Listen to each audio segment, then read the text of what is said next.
শিক্ষার্থীদেরকে নিয়ে অনার্সের এই সবক অনুষ্ঠানটি আমরা শুরু করতে পেরেছি। আল্লাহ সেই তৌফিক দিয়েছে, আলহামদুলিল্লাহ।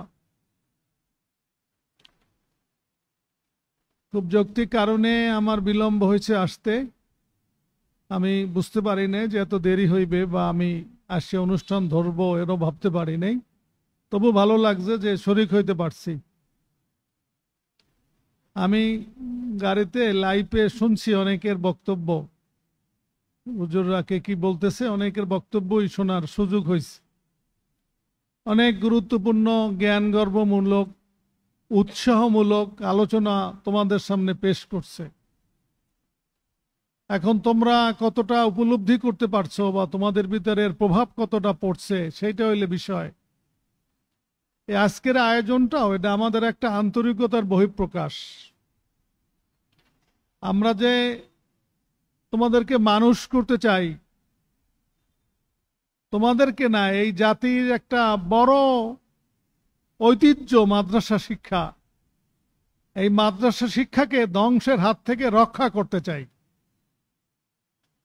মাদ্রাসা শিক্ষা মানে দালান কোঠা না, মাদ্রাসা শিক্ষা মানে আরবি বিশ্ববিদ্যালয় না, মাদ্রাসা শিক্ষা মানে মাদ্রাসা শিক্ষা নিয়ে বড় বড় সেমিনার, বড় বড় বক্তব্য দেওয়া না। মাদ্রাসা শিক্ষার যে বিষয়গুলো, এই বিষয়গুলো কি পাঠদান করা, পাঠদান গ্রহণ করা, পাঠদান দেওয়া। আজকে আমাদের সব আয়োজন মহাসমারোহে চলছে, কিন্তু আসলে মাদ্রাসা শিক্ষার যে জীবন প্রাণ, মাদ্রাসা শিক্ষার ধ্বংসের হাত থেকে রক্ষা হবে যে কাজটিতে, সেটি হচ্ছে কি, ছাত্ররা ক্লাস করবে, শিক্ষকরা ক্লাসে পাঠদান করবে। যত কথা বলা হোক, কিন্তু দেখা যাইতেছে দিন দিন সেখানে ঘাটতি দেখা যাইতেছে। এজন্য আমরা খুব দৃঢ়তার সাথে যে কোনো প্রতিকূলতা, সমস্যা, আমাদের সীমাবদ্ধতা এর মধ্যেও আমি মনে করি আজকে ক্লাস সবকের নির্ধারিত দিন, এই দিনে আমরা যে সবকটা দিতে পারছি, জাতির সামনে একটা মেসেজ দিছি আমরা, যে আমরা আমাদের দায়িত্বটা পালন করার চেষ্টা করছি। এটা জাতি উৎসাহিত হবে, তোমরা উৎসাহিত হবা। এই যে কার্যক্রম, তোমরা প্রত্যেকে একটা কপি পাবা। আমার মনে হয় না বাংলাদেশের কোনো অনার্স মাদ্রাসায় এরকম একটা কার্যক্রম এখন পর্যন্ত তৈরি করছে বা তৈরি করবে কিনা তাও জানি না। আমি আজকে সরকারি আলিয়া মাদ্রাসার প্রিন্সিপাল স্যারের কাছে এই 6টা কার্যক্রম পাঠাই দিছি ওনাকে দেখার জন্য, যিনি একটু দেখুক যে আমরা এই নানান সীমাবদ্ধতার মধ্যে আমরা কি করি। উনি ভালো কিছু চিন্তা করে, ভালো কিছু করতে চায়। গত 2 দিন আগে মন্ত্রণালয়ে একটা অনুষ্ঠানে বিসি স্যার উনি একত্রে আমরা কথা বলতেছিলাম এই ক্লাস নিয়ে। কথা বললে হইবে তো না, শুরু করা তো লাগবে, কাজ তো করা লাগবে। তা আমরা শুরু করে দিছি। এই যে কার্যক্রম, এটাও কিন্তু আমাদের একটা আন্তরিকতার বহিঃপ্রকাশ, আমাদের চিন্তার, আমাদের পরিকল্পনার। দারুন নাজাত যে একটা পরিকল্পনা চলে, দারুন নাজাত যে একটা লক্ষ্য নিয়ে চলে, দারুন নাজাত যে সত্যিকারে মাদ্রাসা শিক্ষার উন্নয়ন চায়, তার একটা ক্ষুদ্র প্রকাশ হইল এই কার্যক্রমটা। তোমরা ক্লাসে নিশ্চয়ই এগুলো পাবা, এবং যার যে বিষয় গোটা কার্যক্রমটা পড়বা, এই কার্যক্রমের প্রত্যেকটা বিষয়ের পিছনে অনেকগুলো রেফারেন্সের বইয়ের নাম আছে। এর অনেক বই মাক্তাবায় আছে। 2-1টা মাদ্রাসা ছাড়া অনার্স খোলা অধিকাংশ মাদ্রাসায়, কিন্তু অনেক মাদ্রাসায় এটা মানসম্মত লাইব্রেরি করা কিন্তু সম্ভব হয় নাই, বা যাদের পক্ষে সম্ভব তারাও করার কি গুরুত্ব উপলব্ধি করে নাই। আমরা আমাদের সীমাবদ্ধতার মধ্যে যতটুকু করছি, সেখানে তোমাদের উপস্থিতিটা কতটুকু সেইটা কিন্তু দেখার বিষয়। সকাল 8টা থেকে রাত্র 9টা পর্যন্ত মাক্তাবা খোলা থাকে।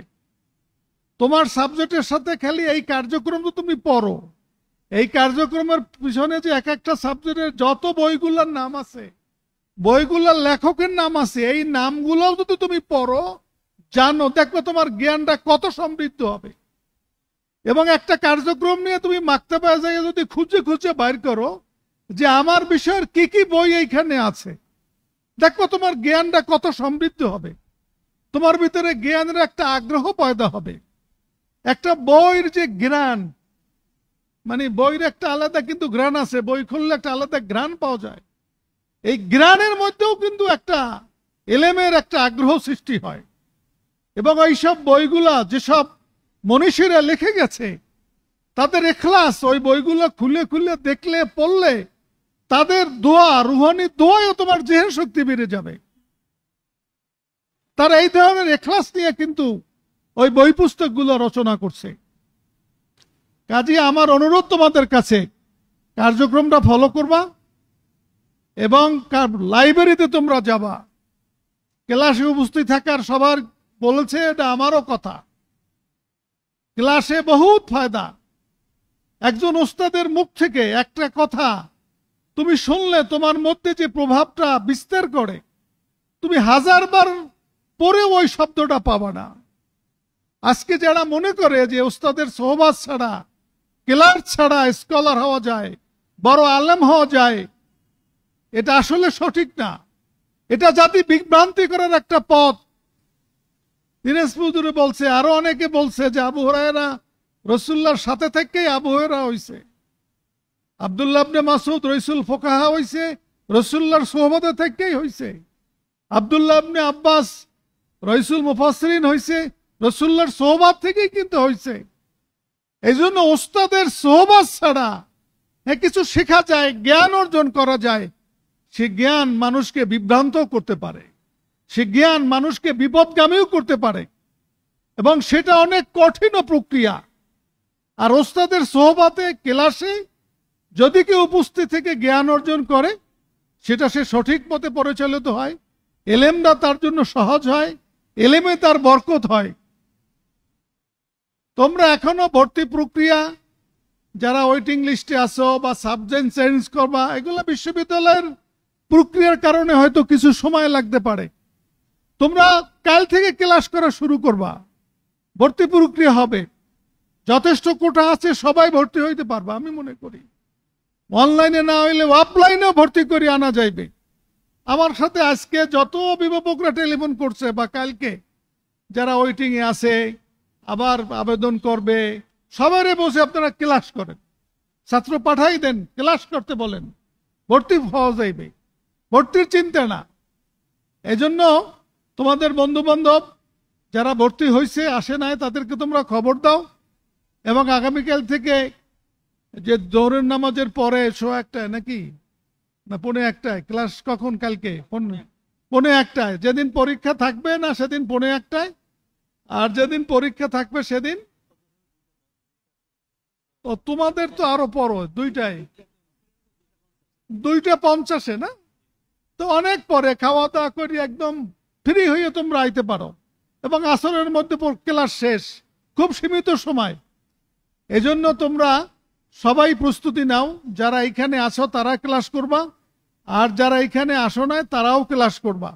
এবং খুব একটা মানসিকভাবে তৈরি হও যে আমরা কিছু শিখবো। আমার তো এখানে আমি শুনছি অনেকে বলছে যে আলেম ফাজেলের সিলেবাস, অনার্সের সিলেবাস। আসলে অনার্সের সিলেবাস একটা সমৃদ্ধ সিলেবাস। এখানে যেমন আরবির, কোরআন হাদিসের মৌলিক বিষয়গুলো আছে, আবার জেনারেলের যে সাবজেক্ট, এখানের অনার্স করি একটা ছেলে যদি জেনারেল সাবজেক্ট সহ সব সাবজেক্ট পড়ে, সে যদি মেধাবী হয়, সে যদি পড়াশোনা করে, তাহলে সে কিন্তু এই অনার্স দিয়ে সে কিন্তু বিসিএস এ টেকা সম্ভব।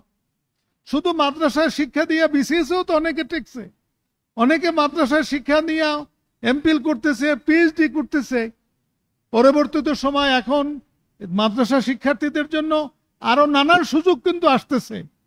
কোনোভাবে হীনমন্যতায় ভোগার আমাদের সুযোগ নাই যে মাদ্রাসায় অনার্স পড়িয়ে কি হইবে, পড়িয়ে লাভ কি, তা না। এখানে কম্পিউটার আছে, এখানে বাংলা আছে, এখানে ইংরেজি আছে, এখানে রাষ্ট্রবিজ্ঞান আছে, এখানে লোক প্রশাসন আছে, সব এখানে কিন্তু আছে।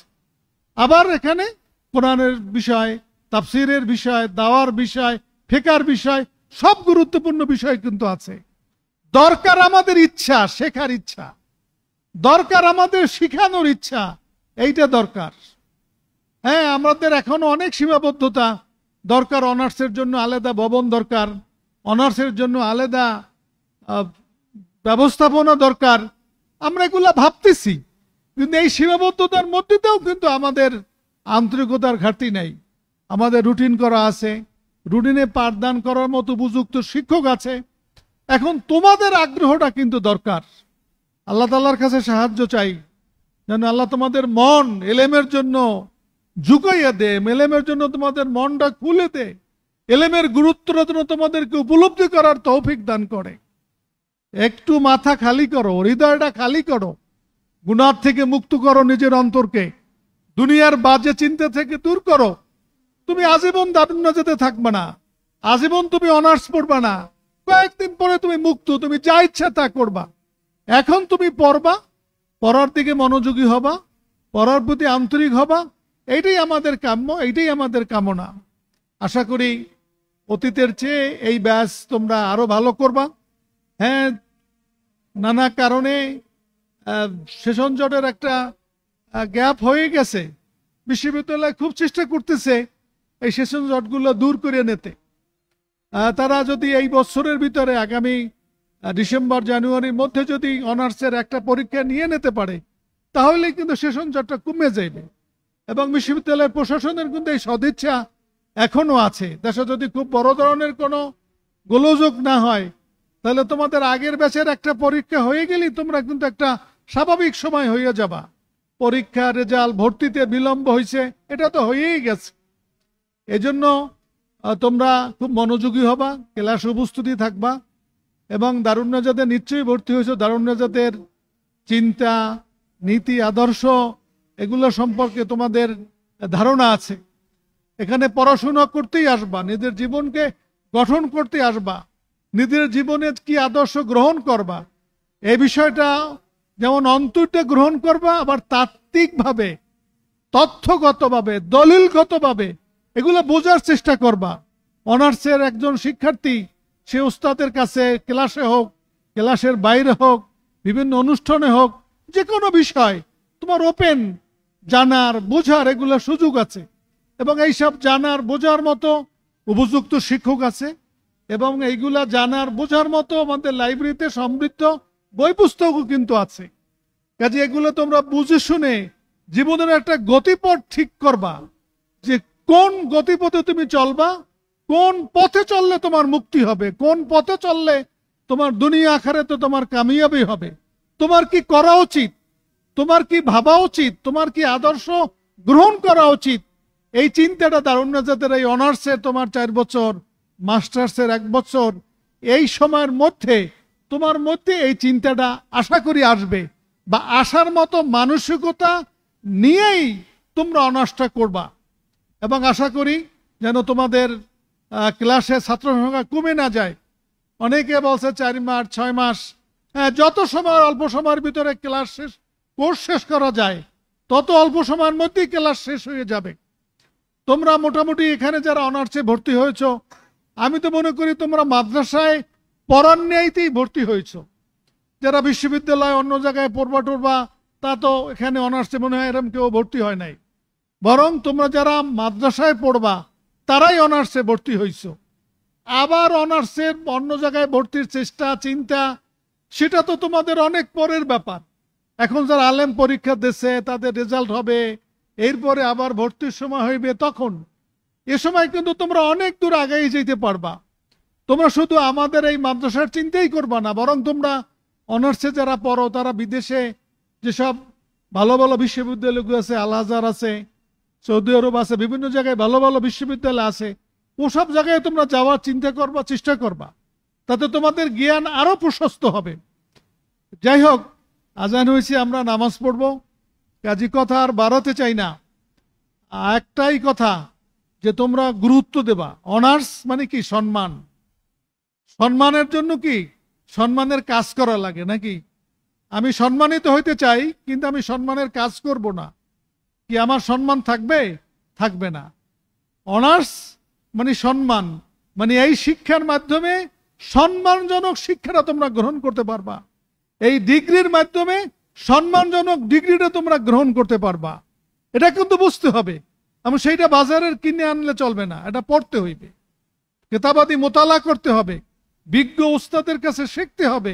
ওই হুজুর বলছি অ্যাসাইনমেন্টের কথা, এগুলো বলতেও তো লজ্জা লাগে। একটা অ্যাসাইনমেন্ট লেখলেও তো একটা ছেলের পড়া লাগে, লেখা লাগে, চিন্তা করা লাগে, তার লেখার যোগ্যতা বাড়ে, তার চিন্তা করার যোগ্যতা বাড়ে, অনেক কিছু। কাজে তোমরা এই 5 মাস 6 মাস 4 মাস যে সময়টাই হোক, এই সময়টা তোমরা কাজে লাগাও। এবং এখানে যদি অনার্সের অন্য ইয়ারের ছাত্ররাও থাকো, তারাও একটু যত্নবান হও। খুবই সমৃদ্ধ সিলেবাস কিন্তু আমাদের। এগুলো অন্য অন্য বিশ্ববিদ্যালয়ের, আমাদের ঢাকা বিশ্ববিদ্যালয়, রাজশাহী বিশ্ববিদ্যালয়, চট্টগ্রাম বিশ্ববিদ্যালয়, যেসব বিশ্ববিদ্যালয় আরবি স্টাডিজ আছে, বা কুষ্টিয়া ইসলামী বিশ্ববিদ্যালয়, এগুলোর সাথে তাল মিলিয়েই কিন্তু এই সিলেবাসটা তৈরি করা। এর ভিতরে আবার মাদ্রাসার স্বকীয়তা রাখা হয়েছে, এর ভিতরে আবার জেনারেল সাবজেক্টগুলো এমনভাবে সংযুক্ত করা হয়েছে যে অনার্স ছেলেরা যেন বিসিএস এ টেকে, অনার্সের ছেলেরা যেন জেনারেল কোনো চাকরির ক্ষেত্রে যেন এরা ইন্টারভিউ দিয়ে টেকে। এখানে বাংলাদেশ স্টাডিজ আছে, এখানে বাংলা আছে, ইংরেজি আছে, এগুলোও কিন্তু দেয়া আছে। এখন তুমি পড়বা না, আমরা পড়াবো না, মাদ্রাসায় পড়ার সুযোগ থাকবে না, তাহলে এই সিলেবাস তো তোমাকে বড় করতে পারবে না, সম্মানিত করতে পারবে না। এ বিষয়টা মনে রাখবা। আর শেষ কথা, সবকিছু সম্মান বলি, জ্ঞান বলি, জীবন বলি, মরণ বলি, অর্থ বলি, এগুলা কার হাতে? আল্লাহর হাতে। তোমাদের কত বন্ধু বান্ধব মারা গেছে না? তোমাদের কত বন্ধু বান্ধব অসুস্থ হয়ে আছে না? কত বন্ধু বান্ধব মাদ্রাসা থুইয়া বিপদগামী হয়ে গেছে না? আল্লাহ তাআলা তোমাদেরকে এই পরিবেশে আনছে, আল্লাহ পাকের কি মেহেরবানি, দয়া। ঠিক আগামী দিনেও তোমাদেরকে গন্তব্য পৌঁছাইবে, তোমাদেরকে সম্মানিত জায়গায় নেবে। তোমাদের অর্থ, সম্পদ, ইজ্জাত এ দিয়ে তোমাদেরকে সম্মানিত করবে, আল্লাহই করবে। এজন্য আল্লাহর সাথে একটা তাল্লুক রাখা লাগবে। আল্লাহর সাথে তাল্লুক রাখা মানে আল্লাহর নাফরমানি ছাড়তে হবে। ফায়সা, গুনাহের কাজ, নামাজ তরক করা, বেয়াদবি করা, মিথ্যা বলা, বিপরদিগী কাজ যেগুলো আছে তার সাথে সম্পৃক্ত থাকা, এর থেকে নিজকে বিরত রাখতে হইবে। ভালো মানুষের সোহবাতে থাকতে হইবে, ভালো মানুষের পরিবেশে থাকতে হইবে, আমল মজবুতভাবে করতে হবে, ফরজ গুরুত্ব দিয়ে আমল করতে হবে, সুন্নত গুরুত্ব দিয়ে আমল করতে হইবে, সুযোগ মতো সামর্থ্য অনুযায়ী নফলের আমল করতে হইবে, শেষ রাত্রে উঠে তাহাজ্জুদ পড়তে হইবে, কম বেশি কিছু কোরআন শরীফ তেলাওয়াত করতে হইবে, কম বেশি কিছু আল্লাহর নামের জিকির করতে হইবে, কম বেশি কিছু দুরূদ শরীফ পড়তে হইবে, এবং একা একা আল্লাহর কাছে একটু কান্নাকাটি করতে হইবে। তোমার এমন একটা দিন যেন না যায় যে তোমার চোখ থেকে 2-1 ফোঁটা পানি পড়ে না আল্লাহ তাআলার কাছে। সময় নাই, আসরের পরে তো এটা ফ্রি সময়। আজানের 10 মিনিট 15 মিনিট আগে তুমি মসজিদে আসো, যেখানে থাকো, কয়েকবার দুরূদ শরীফ পড়ো, ইস্তেগফার করো, হাত উঠাও, সূর্য অস্তের সময় দোয়া কবুল হয়, একটু কান্নাকাটি করো, শেষ রাত্রে একটু ওঠো, আজানের পর উঠেই মসজিদে চলে আসো, ফজরের আগে একটু কান্নাকাটি করো, শুক্রবার আজানের সাথে সাথে মসজিদে আসো, তুমি দুরূদ শরীফের আমল করে একটু কান্নাকাটি করো, আল্লাহর কাছে চাও। তোমার রেজেক, তোমার এলেম, তোমার মেধা, তোমার ঘর সংসার, ইজ্জত সব আল্লাহ তাআলা দেবে, তোমাকে বাঁচাইয়ে রাখবে, তোমাকে সুস্থ রাখবে। এই বিশ্বাসটা রাখো যে তোমার সকল কাজ যদি আল্লাহর সাথে তাল্লুক করে হয়, সম্পর্ক রাখতে হয়, আল্লাহর সাহায্য আসবে, আল্লাহর অনুগ্রহ আসবে, তাহলে সবকিছুতে কি হবে? বরকত হবে। আল্লাহ তাআলা আমাদেরকে এই বুঝটা দান করুক। আর যখনই সুযোগ হয় তোমরা ওস্তাদদের সোহবতে যাবা। আর আবারও বলি, বারবার বলি, তোমরা মাকতাবা ব্যবহার করবা। আমাদের নিজস্ব অনেকগুলো প্রকাশনী আছে, আমাদের ইংরেজি পত্রিকা আছে, আরবি পত্রিকা আছে, বাংলা পত্রিকা আছে, এগুলো পড়বা। লাইব্রেরিতে পেপার রাখা হয়, পেপার পড়বা। তোমরা অনার্স, তোমাদের জ্ঞানের একটা প্রশস্ততা দরকার, সমাজ সম্পর্কে, দেশ সম্পর্কে, ইলম সম্পর্কে তোমাদের মনের ভিতরে একটা ওয়াসাত হওয়া দরকার। এজন্য চেষ্টা, চিন্তা এবং মাথার মধ্য থেকে খারাপ চিন্তা এগুলো দূর করা দরকার। আর অনার্সে ভর্তি হয়েই যদি তুমি মন্ত্রী এমপি হওয়ার চিন্তা করো, তো জীবন ধ্বংস হওয়া ছাড়া তার কোনো উপায় নাই। অনার্স তোমার জ্ঞান অর্জনের সময়, চরিত্র গঠনের সময়, পরিশ্রমী হওয়ার সময়, নির্লোভ নিরহংকার জীবন গঠনের সময়, অন্যকে সম্মান করতে শেখার সময়, অন্যকে ভালোবাসার কিভাবে ভালোবাসতে হয় সেইটা শেখার সময়। এই সময়টা এই কাজেই তোমাকে ব্যয় করতে হবে। তাহলেই তুমি বড় হইতে পারবা, তাহলেই তোমার পিতামাতার মুখ উজ্জ্বল হবে, আমাদের সম্মান বাড়বে, ইজ্জত বাড়বে, মাদ্রাসা শিক্ষা রক্ষা হবে। না, মাদ্রাসা শিক্ষা রক্ষা হবে না। তোমার এলেম, তোমার আমল, তোমার আখলাক, তোমার সুন্দর আচরণ এবং তোমার ভালো ফলাফল, এর দ্বারাই কিন্তু মাদ্রাসা শিক্ষা রক্ষা হবে। এ বিষয়টা কিন্তু মনে রাখতে হবে। আল্লাহ তাআলা আমাদেরকে সেই তৌফিক দান করুক। আমি সবাইকে মোবারকবাদ জানাই, সবাইকে অভিনন্দন জানাই তোমরা যারা ভর্তি হয়েছো এখানে, এবং আমার সহকর্মীদেরকে আমি অনুরোধ করব বা তাদের প্রতি কৃতজ্ঞতা জানাই যে আজকে অনুষ্ঠানটি আপনারা করেছেন, কার্যক্রম তৈরি করছেন। আর বিনয়ের সাথে অনুরোধ করব, আমাদের হাজার কাজ, পরীক্ষা, খাতা দেখা, মাহফিল, ঘর সংসার, বড় আমানত এই সন্তানরা আমাদের কাছে। অনেক আশা আকাঙ্ক্ষা নিয়ে অভিভাবকরা আমাদের কাছে এদেরকে দেশে, এই আমানত যেন খেয়ানত না হয়, এরা যেন আমাদের গাফলাতির কারণে, আমাদের ভুলের কারণে, ত্রুটির কারণে ক্ষতিগ্রস্ত না হয়। আল্লাহর কাছে যেন এজন্য আমরা লজ্জিত না হই, জবাবদিহি সম্মুখীন না হই। এ ব্যাপারে আপনারা সতর্ক থাকবেন। আল্লাহ তাআলা সেই তৌফিক দান করুক।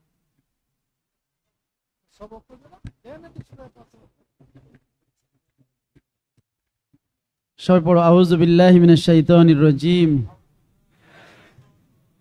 রব্বি জিদনি ইলমা, রব্বি জিদনি ইলমা, রব্বি জিদনি ইলমা, রব্বি ইয়াসসির ওয়ালা তুআসসির ওয়া তাম্মিম বিল খাইর, রব্বি ইশরাহ লি সাদরি।